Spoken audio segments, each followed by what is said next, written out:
En été, c'est plutôt la jungle. Pas de souci pour jardiner.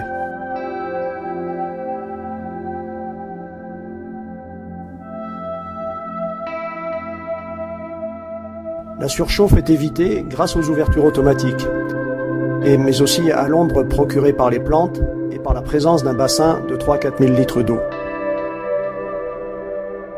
Mais en hiver dans le Cantal, qu'en est-il ?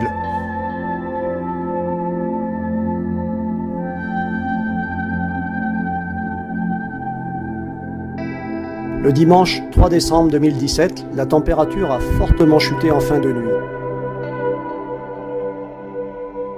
Au fond de la vallée de Mandaille, le Puy-Grioux a mis son manteau blanc. Allez les poules, poussez-vous. On va voir si le gel est rentré dans la serre.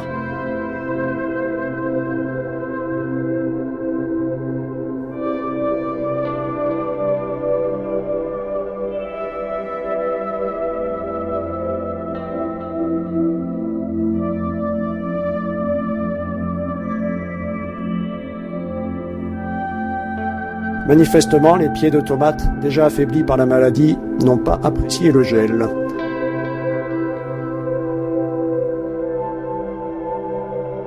Ni les capucines, ni les pieds de poivron situés au centre du dôme ne semblent avoir souffert. La mâche est superbe, mais les poivrons situés en périphérie se sont enrhumés.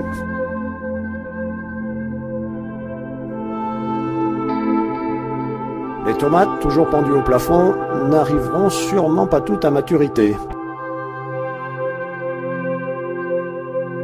Les citrons mûrissent doucement, tandis que capucine et basilic perpétuel accusent le coup.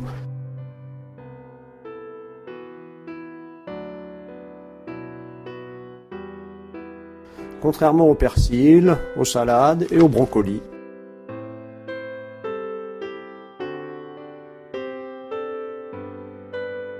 Le figuier perd enfin ses feuilles.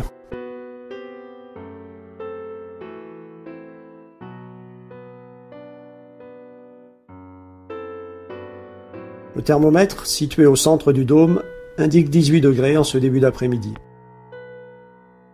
Le ventilateur du puits canadien se déclenche à partir de 4 degrés. Une vingtaine de mètres de tuyaux, enterrés à 2 mètres de profondeur, récupèrent un peu de la chaleur du sol. Dans le potager, pas facile de ramasser les légumes. Là, un rang de panais sous la neige, puis des poireaux, des radis noirs, encore des poireaux, et enfin des choux, tous complètement congelés.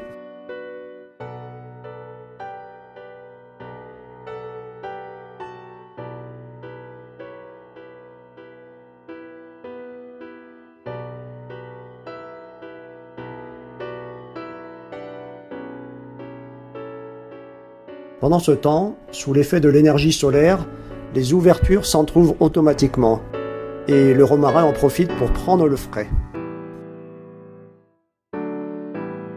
Côté nord, neige et glace restent collées aux parois malgré les 18 degrés intérieurs. Merci l'isolation.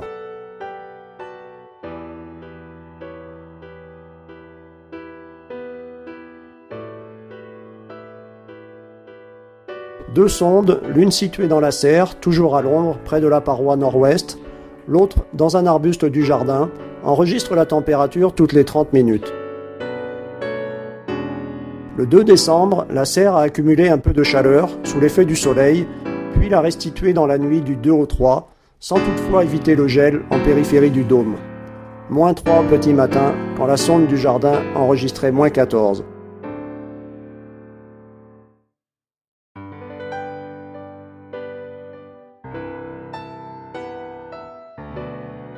La régulation de la température en hiver est favorisée par plusieurs facteurs. Premièrement, la forme ronde, qui capte les rayons solaires à toute heure du jour. Deuxièmement, les jardinières, qui stockent les calories en journée. Ici, une couche de 20 cm de pouzzolane isole en plus le sol. Mais le meilleur tampon thermique est là, 3 à 4 000 litres d'eau dans un bassin en tôle situé côté nord, sous la partie isolée.